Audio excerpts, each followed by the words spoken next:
Hello guys. तो अभी तक अपन ने बात की टीपीटी के बारे में। जो नॉर्मल जो टीबी है, ठीक है, उसके लिए एचआईवी पेशेंट्स के लिए कुछ स्पेसिफिक सिचुएशंस थी उनके लिए।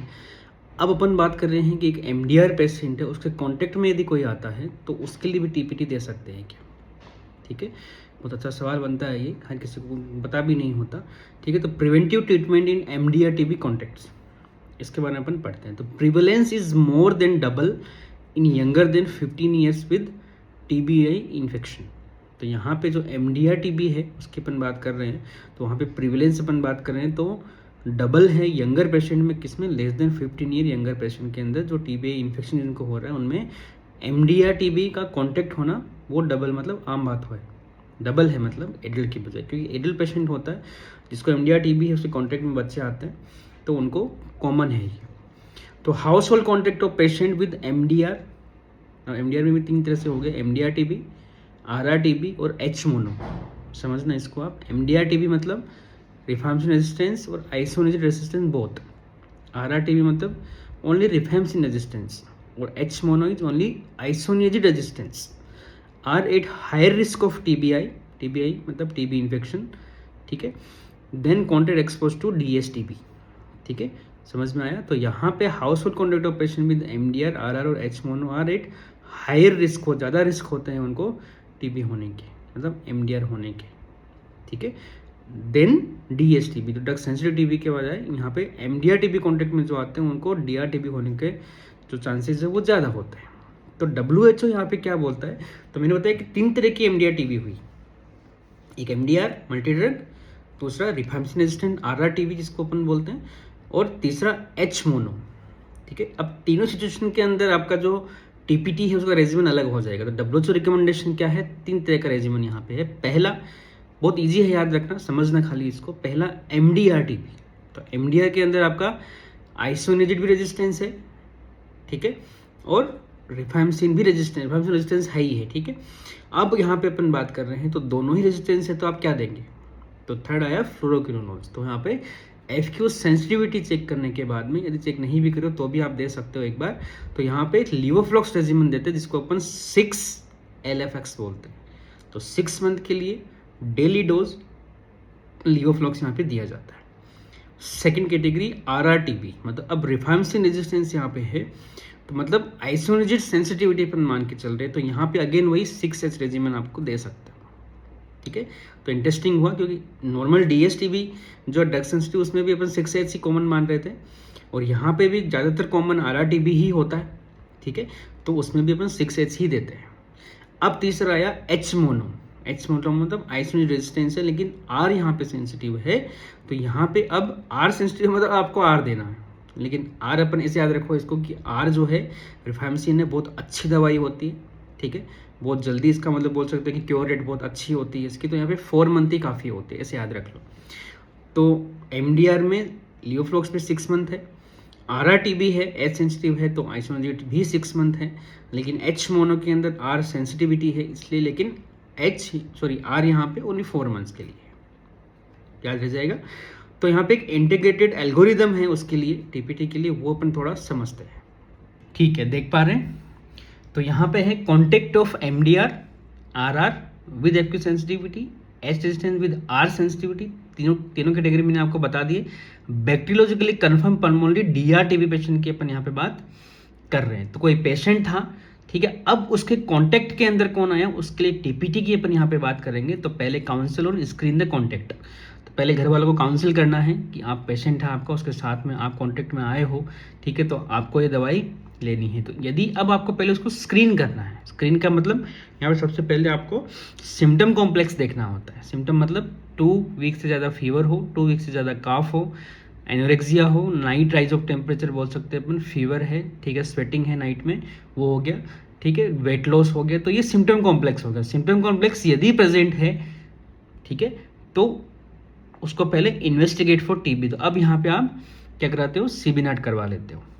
ठीक है, तो सीबीनाट के अंदर यदि टीबी आ गया, सेंसिटिव आया, तो आप just treat like a DSTB, drug sensitive TB, और रेजिस्टेंट आया तो treat like a DRTB, drug resistant TB. ठीक है, अब वो आगे का डिसीजन होता है कि हाँ एच मोनो आपको पता करना तो आप LPA करवाते हो, वो आगे की बात होती है। पहले तो आपको ट्रीटमेंट स्टार्ट कर देना। तो DSTB यदि आ रहा है, पॉजिटिव आ रहा है, लेकिन कॉन्टेक्ट MDR का है तो आपको यहाँ पे फिर LPA करवाना होगा, क्या पता वो एच मोनो हो।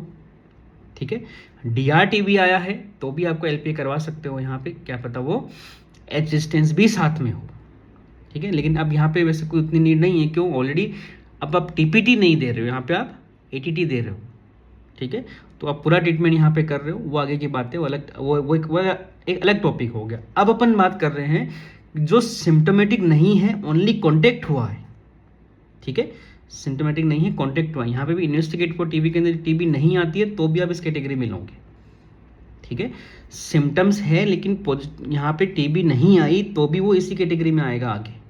ठीक है, अब यहाँ पे दो तरह का डिवीजन हुआ। पहला, जो पेशेंट है वो लेस देन 5 ईयर है या मोर देन 5 ईयर। अब यही आपको याद रखना है, 5 साल से कम के बच्चे हैं या 5 साल से ज़्यादा का कोई है।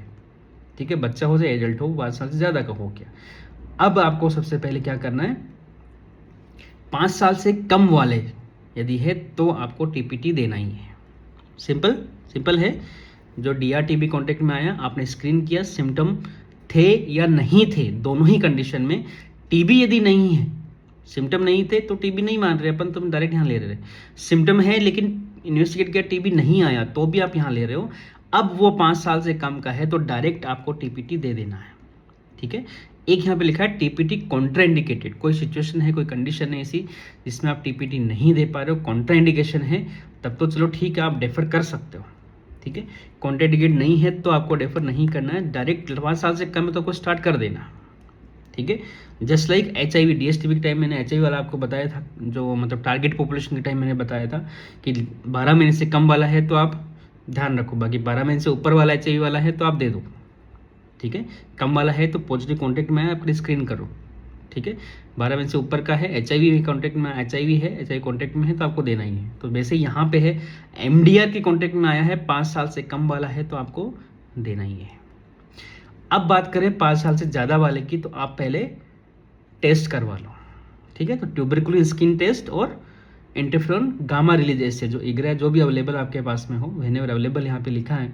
ठीक है, तो TST और इग्रा आपने करवाया, नेगेटिव यदि आता है, ठीक है, TST इग्रा नेगेटिव है, तब तो follow up for active TB as necessary even for patient who have completed preventive treatment. Just follow up करना आपको। ठीक है, थोड़े दिनों बाद आप वापस करवा सकते हो, वापस सिम्टम, क्या पता बाद में सिम्टम आ जाए, क्या पता वापस पॉजिटिव आ जाए, तो आपको फॉलो अप करना है खाली। ठीक है, TST पॉजिटिव आया या फिर अनअवेलेबल हो, एक ये पॉइंट हमेशा याद रखना है, यदि TST अनअवेलेबल है, बच्चा नहीं करवा रहा है, नहीं है आपके पास में, छोटी जगह पे आपको PSC CSC पे अवेलेबल नहीं है TST या नहीं हो पा रहा है, तब तो आपको एक्सरे बेसिस पे आपको दे देना है। तो फिर आप उसका एक्सरे करवाओ, एक्सरे नॉर्मल है तो आपको TPT देना ही है, अब नॉर्मल है तो अगेन इन्वेस्टिगेट फॉर TB, यहाँ पे फॉलो अप हो जाएगा, वापस इन्वेस्टिगेट फॉर TB के लिए हो जाएगा। ठीक है, दोबारा आप स्पुटम करवाओ, आपने इंड्यूस करवा के करवाओ, या फिर क्लिनिकली आपको लग रहा है कि नहीं तो TB हो सकता है तो आप TB का ट्रीटमेंट स्टार्ट कर दो। ठीक है, तो TST नेगेटिव है तब भी फॉलो अप आपको करना है। TST आपके पास पॉजिटिव है तो दो कंडीशन है, पॉजिटिव है तो आप पहले एक्सरे करवाते हो, क्योंकि आपको पहले TB रूल आउट कर लेना। फिर से एक बार एक लाइन, वो यहाँ पे तो आपने रूल आउट किया, सिम्टम्स नहीं है, तो खाली सिम्टम नहीं होना कोई जरूरी नहीं है TB ना हो। तो 5 साल से ज़्यादा वाला है तो आपको एक्सरे भी करवाना है वापस। एक्सरे आपको अब नॉर्मल लग रहा है, आपको लग रहा है कि शक है कि नहीं, तो अब क्लिनिकली आप TB की दवा स्टार्ट कर सकते हो। एक्सरे नॉर्मल है या फिर अगेन वही अवेलेबल ही नहीं है तो TPT तो एटलीस्ट देना ही है। ठीक है, ATT देना नहीं देना फिजिशियन का एक मतलब लुकआउट होता है कि फिजिशियन देखता है, वो है ना, एक चेस्ट फिजिशियन है, वो सोचता है सिम्टम के हिसाब से, वो बात की बात है। लेकिन यहाँ पे यदि अवेलेबल नहीं है तो आपको TPT तो स्टार्ट कर ही देना है, ATT देना नहीं देना वो बाद में आपको फॉलोअप में देखना होता है। तो फॉलोअप में देखो, फॉलोअप सबका करना होता है, कोई भी हो फॉलोअप करना है, नेगेटिव हो तो भी फॉलोअप करना है। क्यों? क्योंकि कॉन्टैक्ट में आया वो, कभी ना कभी क्या पता वो पॉजिटिव आ जाए, क्या पता कभी ना कभी उसको TB डेवलप हो जाए। क्लियर है? नेक्स्ट अपन बात करें TPT regimen option and recommended doses of medicine for contact of DRTB index patient. तो अपन ने बात की, किसकी बात की? लीवोफ्लॉक्स 6 मंथ रेजिमेन, किसके लिए? R रेजिस्टेंस है लेकिन FQ सेंसिटिव है। ठीक है, तो HR दोनों मेडिसिन मान रहे हैं अपन यहाँ पे, FQ सेंसिटिव मान रहे हैं, तो यहाँ पे एज के अकॉर्डिंग एज और बॉडी वेट यहाँ पे लिया जा रहा है। पहला एज 14 ईयर से ज़्यादा है, by body weight less than 45 KG है तो 750, और 45 केजी से ज़्यादा है तो 1 ग्राम तक आप दे सकते हो। ठीक है, 14 साल से एज ज़्यादा है, बाई बॉडी वेट आपको देना है। एज 14 साल से कम है या लगभग 15 साल से कम अपन मान के चल रहे हैं तो अलग अलग रेजिमेंट यहाँ पे हो गए, थोड़ा आपको ये याद रखना पड़ेगा। तो 5 to 9 केजी में 150 है, 10 to 15 केजी में 200 to 300 है। ठीक है, ये पर डे डोज की अपन बात कर रहे हैं। 6 FX लिखा है, मतलब 6 मंथ के लिए हर रोज़ आपको देना है लीवोफ्लॉक्स। ठीक है, 16 से 23 के अंदर 300 से 400 है, 24 से 34 के अंदर 500 से 750 है। ठीक है, तो ये एज के अकॉर्डिंग हो गया, मतलब 14 साल से ज़्यादा और 15 साल से कम। ठीक है, तो 100 मिलीग्राम डिस्पोजेबल टेबलेट अवेलेबल होती है फॉर चिल्ड्रंस के लिए। Children receive 6 FX should be washed for joint abnormalities. Joint abnormality यहाँ पे कर सकता है तो वो ध्यान आपको रखना है। नेक्स्ट अपन ने बात की थी जो H रेजिस्टेंस है लेकिन R सेंसिटिव है। ठीक है, 6H की ऑलरेडी बात कर चुके हैं, इसलिए दोबारा यहाँ पे नहीं लिखा है, उसके बारे में ऑलरेडी मैं जो ड्रग सेंसिटिव उस टाइम पे कॉमनली मैं बता रहा हूँ। 6H रेजिमेन हाईली जो है वो मतलब अवेलेबल वाला वही है, तो ऑलरेडी मैं उसको डिस्कस अपन कर चुके हैं। तो अपन खाली यहाँ पे 4R के बारे में बताएंगे। तो यहाँ पे रिफार्मेशन कितना देना है, अगेन एज 10 ईयर और ओल्डर, यहाँ पे 10 ईयर से लिया, यहाँ पे 14 ईयर से लिया, तो यही चीज़ें थोड़ी याद रखनी होती है। 14 ईयर यहाँ पे 14-15 साल तक मानो, उससे कम है या ज़्यादा है। कम है तो आपको अकॉर्डिंग टू डिवाइड डोज, आप कितना वेट है उसके अकॉर्डिंग आपको डिवाइडेड जो अलग अलग वेट बैंड उसके हिसाब से देनी है। और ज़्यादा वाला है तो खाली 2 ही वेट बैंड है, 45 केजी से कम, 45 केजी से ज़्यादा। कम है तो 750, ज़्यादा है तो 1 ग्राम। ठीक है, रिफैम्पिसिन के अंदर 10 ईयर हो गए, यहाँ पे 10 ईयर और ओल्डर, 10 ईयर से कम। 10 ईयर से कम है तो ये भी एक पॉइंट याद रख लो आप कि एज कम होती है तो वेट के हिसाब से दिया जाता है, तो वेट थोड़ा ज़्यादा दिया जाता है दवाई। तो ड्रग की डोज यहाँ पे 15 मिलीग्राम पर केजी है, यहाँ पे 10 ईयर से ज़्यादा है ओल्डर तो 10 मिलीग्राम पर केजी ही है। ठीक है, क्लियर है। तो यहाँ पे एक रेजिमेंट के बारे में फिर से बताया कि एक पॉइंट यहाँ पे समझना है क्या कि टोटल ड्यूरेशन यहाँ पे आपको दिया तो एक्सपेक्टेड डोज कितनी होनी चाहिए। जैसे 6 मंथ की बात करूँ तो आप सोचोगे एग्जैक्ट 6 मंथ मतलब 180 डोजेज हो गई। ठीक है, यहाँ पे 4 मतलब एग्जैक्ट 4 मंथ मतलब 120 डोजेज हो गई। ठीक है, लेकिन क्या लिखा है 80% ऑफ रिकमेंडेड डोजेज बंदा ले रहा है तो अंदर कोई दिक्कत नहीं है। ठीक है, समझ में आया। 80% भी रिकमेंडेड डोजेज में पेशेंट ले रहा है तो भी उसको मान सकते हैं कि हाँ TPT फेल नहीं हुआ है। ठीक है, इसको थोड़ा समझना। Extended time for treatment completion, यहाँ पे एक्सटेंडेड टाइम क्यों है ये मैं आगे बात करूँगा। किसने दवाई मिस कर दी, ठीक है, तो उसमें एक कैटेगरी आती है। तो एक्सटेंडेड टाइम कितना होता है 33% ऑफ एडिशनल टाइम। तो टोटल ड्यूरेशन है उसका और उसका 33% टाइम आपको और ऐड कर देना है तो लगभग इतनी डोजेज आती है। मतलब जैसे 144 इसका 33% आप जोड़ते हो सकता है 180 से इन्होंने लिया है ना 239, तो इसको एक्सपेक्ट डोजेज में आपने यहाँ पे जोड़ दिया। तो ये क्या है 80% रिकमेंडेड डोजेज का मतलब क्या हुआ कि 80% भी आप से ज़्यादा कोई ले रहा है तो उसको ट्रीटमेंट फेल नहीं मानेंगे। ठीक है, अब अपन बात कर रहे हैं management of interruption in TB preventive treatment. मैंने बोला ना कोई मिस कर गया दवाई, ठीक है, तो इंटरप्ट कर गया तो अपन को क्या देना। तो पहला अपन बात कर रहे हैं जो 6H 6 लीवोफ्लॉक्स और 4R रेजिमेन की। ठीक है, ये कॉम्बो रेजिमेन है HP वाला 3HP वाला, ये अलग बात करेंगे। तो ये सिंगल ड्रग रेजिमेन हो गया। 6H खाली आइसोनिजेड है, 6F खाली लीवोफ्लॉक्स है और 4R खाली रिफेम्पिसिन है। ठीक है, अब डिवीजन किस तरह से इन्होंने किया, duration of interruption less than 2 week है, मोर देन 2 वीक है। ठीक है, यूजुअली लेस देन 2 वीक होता है, कभी कभार मोर देन 2, कई ऐसे मारती भी है जो मोर देन 2 वीक तक भी छोड़ देते हैं। तो लेस देन 2 वीक वाले में क्या करना है, resume TPT immediately upon return and add the number of days of miss doses on the total treatment duration. ठीक है, जैसे किसी ने 10 दिन का छोड़ दिया तो हाथों हाथ बोलो कि नहीं भैया स्टार्ट कर लो, और जो बच्चे 10 दिन थे वो आगे और जोड़ दो उसमें, बस इतना सा ध्यान रखना है। ठीक है, do not change the schedule date of next follow visit but last follow visit will be postponed by the number of extra days to compensate for miss doses. समझ में आ गया। तो नेक्स्ट विजिट को उसको पोस्टपोन नहीं करना कि अभी मतलब 10 दिन आप छोड़ के आए तो अभी 10 दिन बाद ही दिखाना, नहीं, अगर 3 दिन बाद की विजिट है तो उसको बुलाना है। तो ये लास्ट 10 डेज लास्ट में जोड़ना है, ऐसे याद रखो। ठीक है, जो लास्ट 10 डेज है जिसमें टेस्ट जो 10 डेज मैंने एग्जांपल लिया 10 डेज उसने मिस की है तो वो एंड ऑफ द ट्रीटमेंट आपको जोड़ना है उसको। समझ में आया? Do not change the schedule dose of the next follow up visit, but last follow up visit will be postponed by the number of extra days to compensate for missed doses. Like example इसने दिया है, if a child on 6 has missed 3 days of treatment, continue TPT for total duration of 6 months plus 3 days from the date of start. Days to start में 6 month आपने लिया, 3 दिन आपने जोड़ दिया, लेकिन एंड में जोड़ा है, 3 days प्लस 6 मंथ नहीं किया, ठीक है, या इन बिटवीन नहीं किया, लास्ट में 3 days उसमें जोड़ दिया है. बाकी फॉलोअप आपका चलता रहेगा. आप मंथली आप बुलाते हो, 15 दिन से आप बुलाते हो, वो आप पे डिपेंड करता है. नेक्स्ट अपन बात करें मोर देन 2 weeks. अब इसके अंदर थोड़ा सा एक कैच है, वो थोड़ा सा समझना आप यहाँ पे.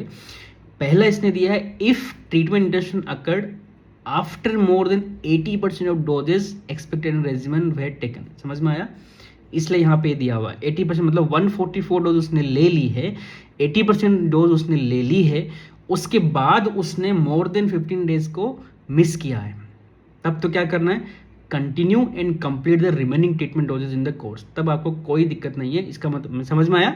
मोर देन 80% का यूज़, मोर देन 80% ले लिया मतलब उसको ट्रीटमेंट फेलियर में नहीं माना जाएगा, वो मिस भी कर देता है. तो खाली इतना सा है कि आप उसको टाइम को एक्सटेंड कर दो, ठीक है. तो यहाँ पे जो जितना उसने मिस किया उसको खाली एक्सटेंड कर दो, बस इतना सा.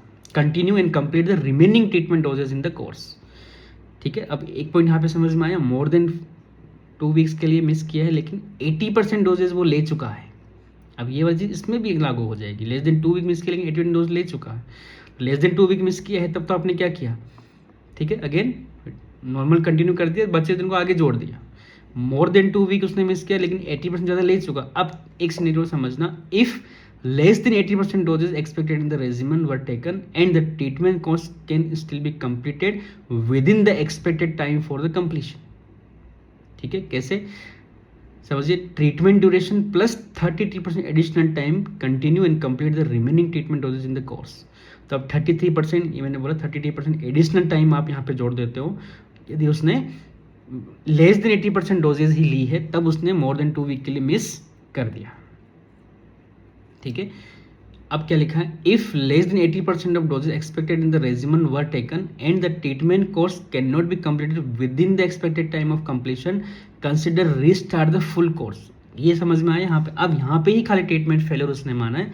इसको दोबारा एक बार समझिए आप.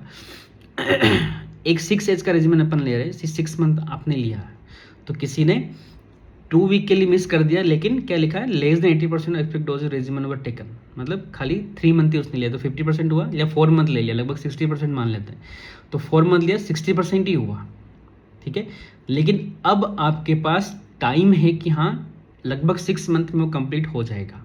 कैसे, एडिशनल 33% आप जोड़ते हो, फिर भी लगभग 6 month में कंप्लीट हो जा रहा है, तब तो आप मानोगे कि हाँ ठीक है कोई बात नहीं, कर दो. लेकिन एक ऐसा बंदा आया कि हाँ लगभग 75% ट्रीटमेंट ले, लेकिन अभी भी 80% से कम है, ठीक है. अब आप उसमें एडिशनल ट्रीटमेंट टाइम जोड़ना चाहते हो, तो 6 month से बहुत ज़्यादा हो जाएगा, ठीक है. तो यहाँ पे क्या लिखा, if the less than 80% of doses expected in the regimen were taken and the treatment course can not be completed within the expected time for completion, consider restarting the full TPT course. तो यहाँ पे TPT failure माना जाएगा और 0 से start करना है उसको, ठीक है. चलिए इसको आगे और समझते हैं, तो आपको और समझ में आएगा. आप 3 HP रेजिमेंट की अपन बात करें, 3 HP रेजिमेंट क्या होता है, 3 month के लिए अपन देते हैं और वीकली देते हैं, ठीक है. आप क्या लिखा है, weekly schedule of up to 3 doses miss, मतलब 3 week के लिए उसने मिस कर दिया. यहाँ पे क्या लिखा है, more than 3 week doses of 3 HP missed, तो अप टू 3 week और मोर देन 3 week. वहाँ पे 2 week लिया था, यहाँ पे वीकली ले रहे, तो 3 week तक उन्होंने माना है, ठीक है. अब समझना, if the miss doses is recommended within 2 days of schedule day, if the missed dosage is remembered within 2 days of scheduled day, ठीक है.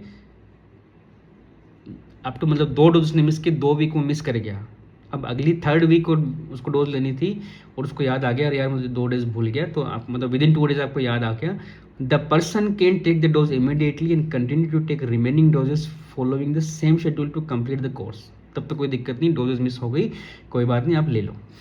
If the missed dose is remembered after 2 days, the person can take the missed dose immediately and change the schedule for weekly intake to the day the missed dose was taken until treatment completion. This will avoid 2 weekly doses being taken less than 4 days apart. ठीक है, this will avoid 2 weekly doses being taken less than 4 days apart. ठीक है, क्या समझ में आया? If the miss dose remembered after 2 days the person can take that dose immediately लेना चाहिए उसको। ठीक है, and change the schedule for weekly intake to the day the miss doses was taken. अब आगे का शेड्यूल आपका वीकली का चेंज हो जाएगा। यहाँ तो वीकली का शेड्यूल चेंज नहीं हुआ, उसने ले ली और अगले वीक का शेड्यूल जिस दिन लेना उस दिन उसको लेनी है। ठीक है, यहाँ पे 2 दिन से ज़्यादा यदि उसने मिस कर गया, नहीं ली है, तो अब आपको शेड्यूल को आगे बढ़ा देना है। ठीक है, तो इसने क्या है कि लगभग, तो this will avoid 2 weekly doses being taken less than 4 days apart, क्योंकि उसको टाइम को आगे बढ़ाना पड़ेगा, वरना तो 2 वीक की डोज विद इन 2 days में ही आप ले रहे हो तो वो सही नहीं है। ठीक है, तो एटलीस्ट यहाँ पे क्या लिखा है, being taken less than 4 days apart, तो 4 days लगभग अंतर आप ले सकते हो। लगना क्या लिखा है, if between 1 to 3 week doses are missed, if between 1 to 3 weekly doses are missed, treatment is continued until all 12 doses are taken, thus prolonging the treatment duration to a maximum of 16 week। अब यहाँ पे आगे बढ़ा सकते हो। ठीक है, अब यहाँ पे आपने आगे बढ़ा दिया। तो ये दो क्या थे कि एक पर्सन है जो 3 पे रेजिमेंट ले रहा है, वीकली ले रहा है, ठीक है, और एक डोज उसने मिस करी और उसको अगले 2 दिन में ही उसको याद आ गया कि आज जैसे फ्राइडे है आज लेनी थी, संडे को याद आ गया अरे फ्राइडे की डोज अपन भूल गए, तो आप उसको ले लो और सेम शेड्यूल आगे चलता रहेगा। ये क्या है, आपने आज डोज मिस करी, लेकिन मतलब फ्राइडे को डोज मिस करी, लेकिन आपको मंडे या ट्यूसडे को याद आया, मतलब मोर देन 2 days हो गया, तो भी आप ले लो। खाली अगला जो शेड्यूल है, जो वीक का जो टाइम है, वो आगे बढ़ जाएगा थोड़ा सा। ठीक है, क्योंकि अगले फ्राइडे को लेना है, अब आपको ट्यूसडे को याद आया, आपको अब खाली वेडनेसडे और थर्सडे बचा। ठीक है, तो 3 दिन से 2 ही दिन बचे। ठीक है, अब क्या लिखा है, this will avoid 2 weekly doses being taken less than 4 days apart. तो अब आप थोड़ा सा आगे कर दो, आप 2 दिन आगे कर दो, मतलब अब फ्राइडे की जगह आपको संडे को लेनी है अगली, क्योंकि अभी आपने ट्यूसडे को ली है। तो वेडनेसडे और थर्सडे और फ्राइडे, मतलब 4 दिन का अंतर कम से कम होना चाहिए, ये ऐसे बोल रहा है। क्लियर है? ये वाला है वीक्स में, मतलब 1 वीक पूरा ही भूल गया, 2 वीक पूरा ही भूल गया, बाद में उसको याद आया, तो treatment is continue until 12 doses taken. लेकिन अब यहाँ पे टाइम बढ़ जाएगा। ठीक है, तो 12 वीक की जगह 16 वीक तक मैक्सिमम, मतलब वीक्स बढ़ा दिया आपने। ठीक है, अब अपन बात कर रहे हैं मोर देन 3 वीक मिस्ड। ये तो अप टू 3 वीक तक हो गया, मतलब महीने भर तक दवाई ली नहीं, महीने भर से ज़्यादा हो गया। क्या लिखा है, 4 और more weekly doses are missed, consider restart the full TPT course. तो यहाँ पे नहीं चलेगा, यहाँ पे 80% वाला शेड्यूल यहाँ पे नहीं चलता, यहाँ तो पूरा ही मतलब वो फेलियर हो गया। If adherence to a weekly routine is not possible, consider discontinue THP offering the alternate regimen। ये डेली रेजिमेंट दे दो उसको, वीकली वो भूल जा रहा है कि भैया वीकली का याद नहीं रहता, रोज की तो याद रह जाती है कि हाँ रोज लेनी है, तो इसको हटा के आप इस रेजिमेंट पे उसको शिफ्ट कर दो। तो ये वाला क्लियर हुआ।